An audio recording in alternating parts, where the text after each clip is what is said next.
Welcome to another episode of Pacific Matters. Thanks for joining us. And today we're taking you into the water with 500 sails. But before we do that, we check in with the crew before they set sail to Tinian.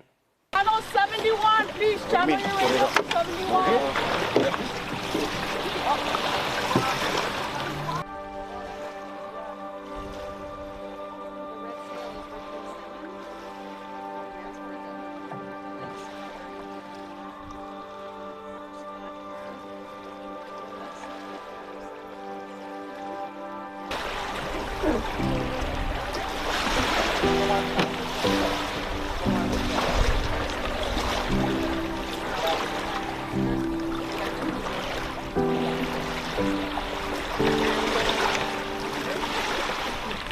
My name is Saipan. I am the program coordinator for 500 Sails.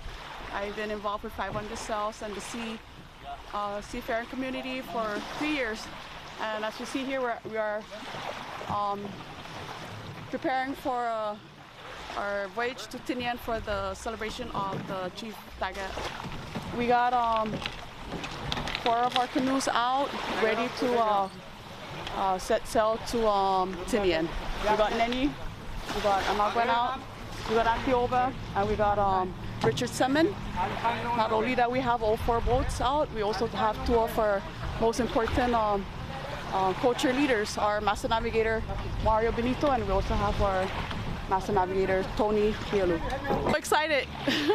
It's actually a very, it's actually an honor to be sailing with our master navigators. We're very fortunate to have them. It's our identity, I guess. It's who we are, and we need to continue doing it so that our future generation would know who they are and where they came from. That's the most important thing to know. That's why we do this.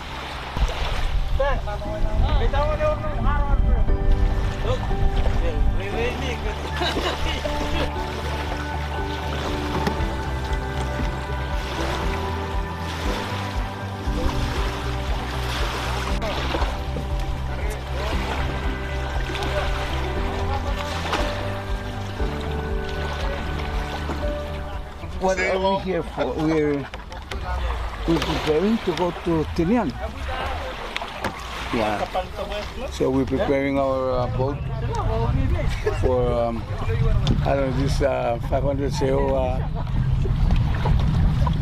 plan to go for the Taga Festival and give a canoe ride with Tinian. So we're now preparing our boat. We don't know. We're in storm season. And we decide to sail during this season, and we have to prepare our boat in case something going on. Yeah, so there we are. So you've been on many trips before. What do you tell someone who's just joining you for the first time, maybe out at sea? Yes. I can tell if somebody is newly going to be on the boat and not really know anything about the water and about the sailing, just yet. You can go like this. Yeah, and we really want to teach some people about how to, sail and navigate. Yeah, we just want to pass it to anybody who want to learn. Yeah, so that's why we're here. And why is it important to preserve this? Well, it's important to preserve it because that's how we grew up in our traditional way of living. Yeah, we grew up by sailing around getting food from some places. Yeah, because our place is it's just a small atoll, so we don't have enough food. But as long as we survive in the world. All right, thank you so much. Hey, thank you. Thank you.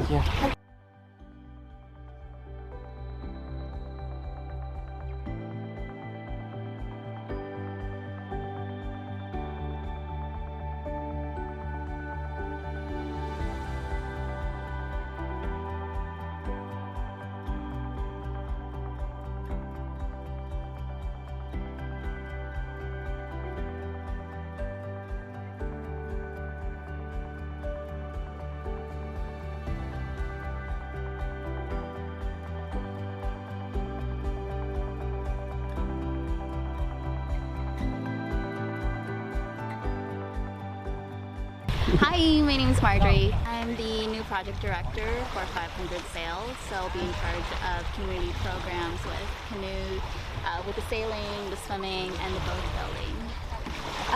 Well, this is my second sail to Tinian. We did one for the 4-H Magalahi camp with NMC Crease. So it means a lot being able to sail back since my parents are still there.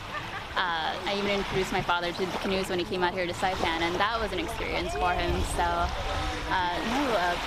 this experience means more of the community will be involved, because this is something that's culturally grounded and something that's been lost, and something that 500 Sails is working really hard to try to revitalize. So it'll be really a momentous occasion, especially in the wake of the Chief Taga Day Festival we're paying homage to. So we're hoping to see more of the community come out and engage with our maritime culture. Lots of preparation, a float plan. Actually, April Rapecki is one of the, program managers under Song Sung Mami, but she's one of the first female sailors out here and has done these voyages a lot of times. But she's supervised a lot of the work around here to prepare for the sails. So that involves getting the float plan with the Coast Guard. That involves making sure the canoes are up to shape, and a lot of the navigators have come out over the last few days to try to get that repaired. Make sure all the rigging's right.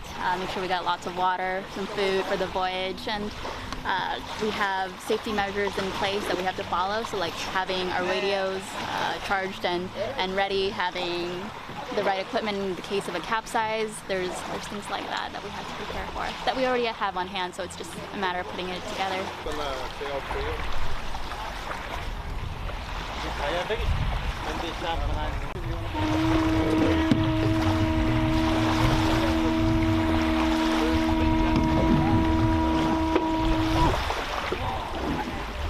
Thanks to the entire crew. When we come back, we sit down with the Perezes.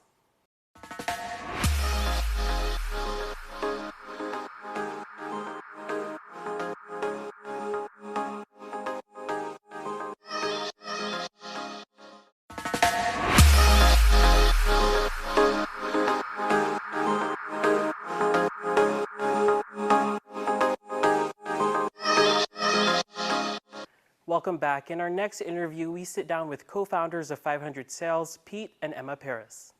When we got here, there wasn't a lot of swimming, and as we were looking at what 500 Sails was going to do, we decided it was swim, build, and sail. So that's what we focused on. So the first thing we did was we started teaching swimming to adults, and we taught for free, and we did it up at the pool every Saturday, and then we did it at the Hyatt Beach, and then we started teaching kids. And then we started building, and then we've gotten to the point where we have 5 canoes in the Kumasakman and 9 canoes in the boatyard. So we need more sailors. So we started a sailing program, and we worked with navigator Cecilia Paikulikwi to develop a almost Western curriculum of the basics of sailing one of the Chamorro canoes. And that's called the Laladzik program. So there was that. And then there's the Gamson project. Now I'm going to skip around. The Gamson project is where we try to take high school kids and get them ready to pass the lifeguard prerequisite swim class to get registered as a Red Cross lifeguard. So a lot of the kids can't swim very well or well enough to pass the test. So it's like my personal mission to get these kids ready for lifeguard class. So we do that. And one of the things that I'm really, pride's not the right word, but one of the things that really gives me joy about what we've done is that when we started Gamson Project, I had about 12 teenagers that were ready to take the lifeguard swim test. They were ready to start the class, and YouTube hit. So we put all the schools closed. A lot of families are in shelters. My lifeguards, some of them lost their houses. And what we did was we got some volunteers with pickups, and we went from shelter to shelter and picked up kids and took them to the beach and taught them how to swim for about 5 weeks, I think 3 mornings a week. We would take these kids out, and it gave the shelter kids a break, it gave the parents a break, it gave the staff a break. And my Gamson Project lifeguards got to be so close with each other, and it was just one of the best things we've ever done for the community, and that's one of the things that gives me joy about what we do. And then the next thing is that we started the Serena Project, and that's a swim program just for women and teenage girls, because women need a safe place to be able to explore swimming. And so that's one of the things that I do that I really like. And I'll let you talk about the building. Okay. Yeah. Yeah, actually, the building started started here. In that, maybe 20 years ago, we decided we want to build a Chamorro canoe based on the Anson drawing, which is a very, very reliable drawing made of a canoe by a draftsman from the age of the tall ship. So we knew that it was reliable. So we started to raise money here, and we formed an organization with Saipan Chamorro Inc. And we were going to build the Anson Proa. But for reasons of just, I'm not quite sure what exactly happened, but I moved, and the organization here sort of stopped, and they were stalled. So then together we picked up the program, we handed it off to the Tetlu organization in San Diego, and we had raised funding, we had a lot of research that was available, and then the San Diego folks, they built Tetlu, which everyone in Guam knows about, because that was the big Chamorro Canoe and Fest Pack. But after Tetlu was built, Mario and I were talking about, what do you do now? Do you just build more of these big canoes that take $150,000 to build in 2 years? And we decided, we have to have a way to get people on the water quickly with lots of canoes. So that's when the concept for 500 Sails was born. So the first thing we did was we built a 25-foot hull in San Francisco using a technique that I was able to learn by going to Tennessee and following. It was a program where people would come out to someone's house and help them build their yacht. And the yacht designer came from New Zealand and helped them all learn this process. So I learned that. Then I went back to San Francisco. Everybody from San Diego came up. The instructor came from New Zealand. And then we built a 25-footer. Then we moved to Saipan, and we started 500 Sails. And the same instructor, he was not able to come to Saipan for help. So we had started 500 Sails, we hired people to build, and we all went to New Zealand to build our first Chamorro canoe for Saipan. And in fact, Guananian Ron Afadzi came on that too, so he helped build our first canoe. And since then, we've built all the canoes here. And as Emma said, we've got 5 in the water now, and we've got several under repair and several in the process of being built. And those are in a boatyard, a very big boatyard that we have in Lower Base in Saipan. And in fact, we just got funding to upgrade that boatyard into a maritime training center, so we can formalize our training and have a lot of maritime vocational training to go along with it. So we're pretty excited about that. The other thing we tried to do is to involve the public in building canoes, and we had boat night. Adults would come in and they would help us build, and that actually didn't go that well. What we found out is, first of all, we were all learning, and it's really hard to build these canoes because we're starting from scratch, and except for this minimal amount of training, we didn't have anybody to ask questions as soon as that instructor left. So I think maybe that was premature to open a program to the public. But also the adults that came, we found that adults are very busy, and they really can't keep coming to these classes long enough to learn. So we've changed our focus now to kids in high school. And now we have waves of kids coming in from the high schools in junior and senior level for co-op. So they come in, we've had between like 5 and maybe 18 kids, and they all are helping us build. And that way they get an introduction and some experience building canoes. And then we have our permanent staff building now. And Sunday Sails is a program that Navigator Mario Benito started a year ago. And he decided that the community needed to sail. So every Sunday from 10 to 2, unless they're sailing to Tinian or doing something like that, the canoes are here for the community. And so it's turned into an every Sunday thing. And we're hoping to get people attached to sailing so that they want to learn. The other thing is the Laladzik program. We're in the midst of our all-female sailing cohort. And there's about 20 women who are learning to be sailors. So that's exciting too. Okay, so the new grant. So we just received our, it's actually our third ANA grant, is the Administration for Native Americans. It's just under $1 million for 3 years, and that is for the Tautau-Tassi Maritime Career Pathways Project. So it's primarily to fund the soft costs for a cultural maritime training center in Lower Base. So we have 9 tracks of learning.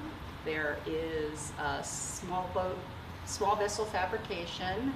There's sailing and voyaging. There, I believe, are 4 different Coast Guard classes and 2 Coast Guard certification classes and 2 Red Cross certification classes. So our goal, what we started thinking about was, what would the CNMI be like if we had never lost our canoes? Hawha'ita. What if we'd never lost the canoes? What would be different? And we would have more people with jobs that were related to maritime practices. We would have more people in the Coast Guard. We would have more people in the Navy. The Navy might be a different Navy if there were more Pacific Islanders. We would have more marine biologists and oceanographers. And so it was a different way of looking at what we do. It's not just cultural revival, but kind of bringing it forward. Where would we be? So the Cultural Maritime Training Center is trying to help get us back to that place, to get people jobs on the waters. It would include transportation, cargo, working with the tourists. And imagine if that lagoon was filled with canoes, that the CNMI would be known as a place where people build and sail their own canoes. So the hires that came out of that ANA grant are the director of the Cultural Maritime Training Center, and that is Ross Manglonia. He was previously with NMTI and NMC Crees. And we're bringing on another program assistant full-time, and we're beefing up our boatyard staff for instructors, and we're going to be paying the swimming and sailing instructors. And one of the tracks, which I'm most excited about, well, it's actually not a track, it's called supplemental training, and that is navigation. Do you want to speak about the navigation? Yeah, so we've been very, very lucky because in Saipan we've had so much help from the Carolinian voyaging community. So we have 3 navigators here. We have Tony Gallup, who is a navigator as well as a canoe builder. Everybody in Guam knows about Tony. And we also have Mario Benito, who's representing a different school as well as the Wairarang School. He's a boat builder as well. Then we have Cecilio Rakutapi, and he's on the water right now. He's on the water all the time, but he's the one who helped us develop our LATSEC program, where we teach people how to sail. And so we have these 3 navigators here, and they together we're able to really move the Chamorro revival forward very fast. So like Sunday Sails is we all benefit from Sunday Sails, but the way that came from is that Mario has an obligation, a cultural obligation to teach.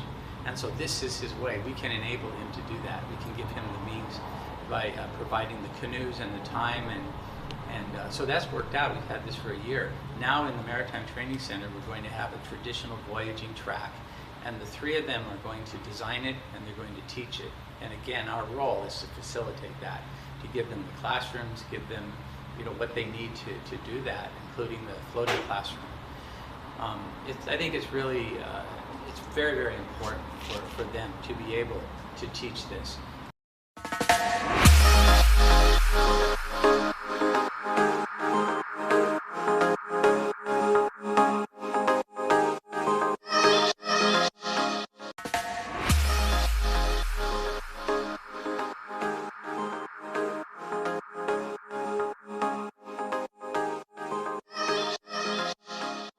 And in continuation of our interview with the Perez's, they share what the future of sailing looks like in the Marianas.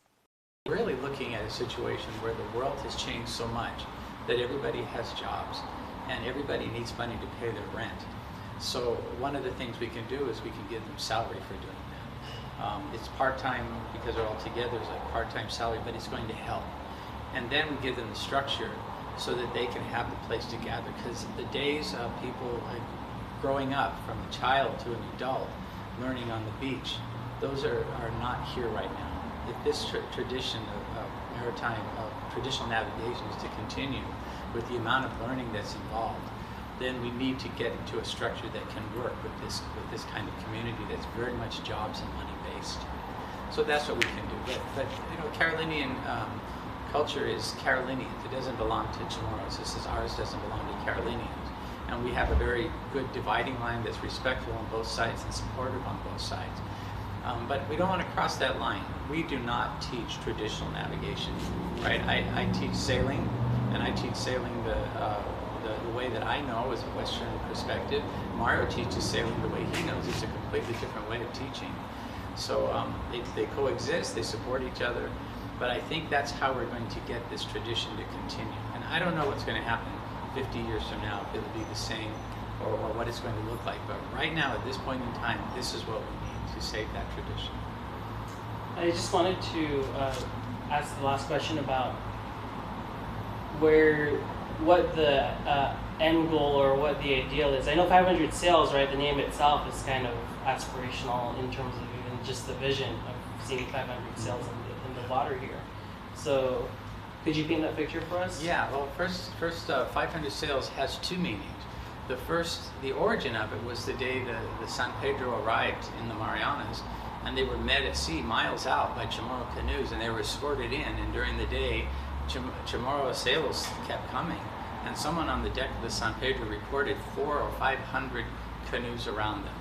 So that's quite a vision that reminds us of what it used to be like, because that was one day in one place on Guam.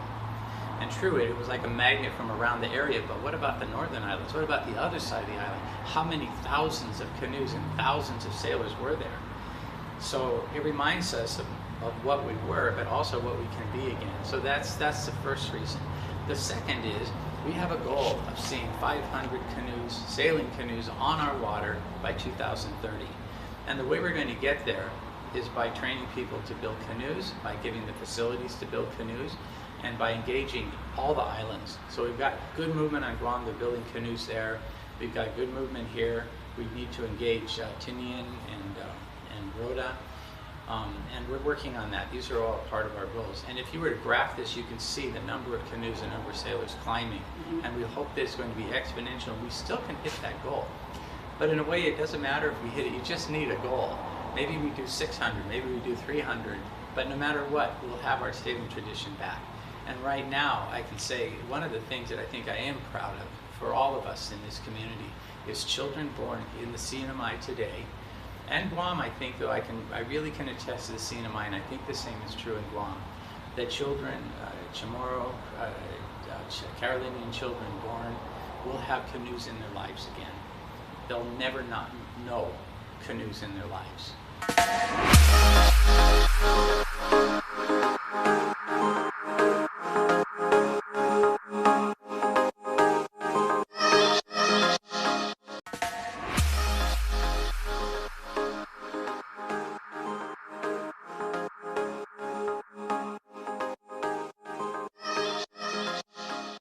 Welcome back. And now 500 Sails shares with us what we can do to keep sailing alive in the Marianas and securing its future.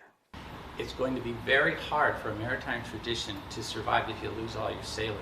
And there's a huge shortage of wood right now. So the fiberglass canoes keep people sailing, keep having that experience. Meanwhile, just 100 yards that way, is where Tony was building a Chamorro canoe out of wood. There are Chamorro canoes being built, and there's something we support and we really like. But that's not for us to do. For us is to build as many canoes as possible, as fast as possible, to get as many people on the water as possible. And in the meantime, I think as a community, as the Marianas, we need to start thinking about where we're going to plant trees so that 20, 30, 40 years from now, we have the wood to build the wooden canoes, because they're really important. The wooden canoes are carriers of deep culture. This is where you go in the forest, you pick a tree, you know what it's for, you might guide the branches to grow a certain way, you have your traditions, your chants, and when you harvest when you cut the wood, and carving the wood is it's a different experience than working with fiberglass. So that is deep culture, and it goes way back, and you want to save that.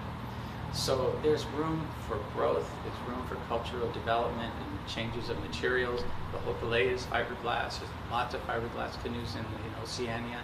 It's really not about fiberglass. It's about keeping your culture alive and keeping your deep culture alive and continuing to grow. So. And then I just want to add something too about the picture of what we're trying to do. And as we started on this voyage, we've learned a lot. And one of the things is that the canoes are not just about sailing, they're about canoe culture. And with canoe culture comes a lot. There comes a respect for the environment and knowledge of the environment and interaction with the environment.